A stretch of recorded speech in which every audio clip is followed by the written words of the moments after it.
শোনো, আজ আমার বন্ধুরা আসবে আমার বউকে দেখার জন্য, আর তুমি ওদের সামনে কাজের লোক হয়ে আসবে, কথাটা মনে থাকে যেন। আর আমি ওদেরকে বলে দেবো আমার বউ বাড়িতে নেই, বাপের বাড়িতে গেছে। বুঝতে পারলা কিছু? ঠিক আছে, এখন তুমি যাও। আচ্ছা ভাই, ঠিক আছে, আবার পরে আসিস।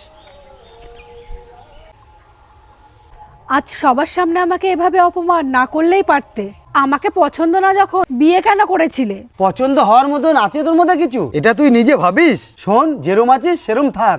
তোকে বিয়ে করেছি তোকে দয়া করে, তোকে বিয়ে করে উদ্ধার করেছি আমি। তোর জন্য তো কত ছেলেই দেখেছিল, কেউ পছন্দ করে বিয়ে করেছিল তোকে। আর আমি যদি তোকে ছেড়ে দেই না, তোর আর কোথাও বিয়ে হবে না। তাই বেশি নাটক করিস না, যেমন আছিস সেরম চুপচাপ থাক। যত সব, আর ভাল লাগে না।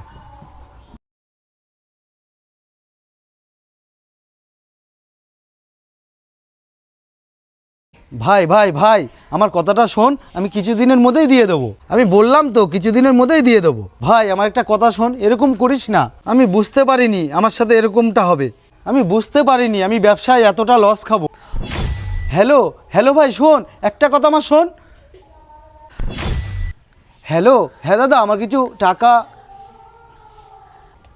কি হয়েছে তোমার? মন খারাপ কেন? তুই শুনে কি করবি?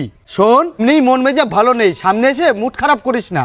তোকে দেখলেই না আমার মাথাটা গরম হয়ে যায়। তুমি তো সকাল থেকে কিছুই খাওনি। আমি খাইনি তাতে তোর কি? তুই তো খেয়েছিস, যা এখান থেকে। কি হয়েছে তোমার? তুমি এরকম করছো কেন? আমার কি হয়েছে তুই শুনে কি করবি? বলো না একবার। আমার ব্যবসায় অনেক বড় লস হয়ে গেছে, অনেক টাকার দরকার। তুই দিতে পারবি এত টাকা? তাহলে এত বকবক করছিস কেন? যা এখান থেকে। যদি বলি পারবো?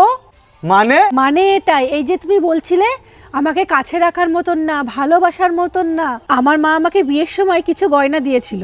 আমাকে কাজে লাগুক আর না লাগুক, এখন তোমার ওই গয়নাগুলো কাজে লাগবে। এ নাও। আর পারলে একটু আমার সাথে ভালো ব্যবহার করো, ভালো না বাসলেও হবে। পূজা দাঁড়াও।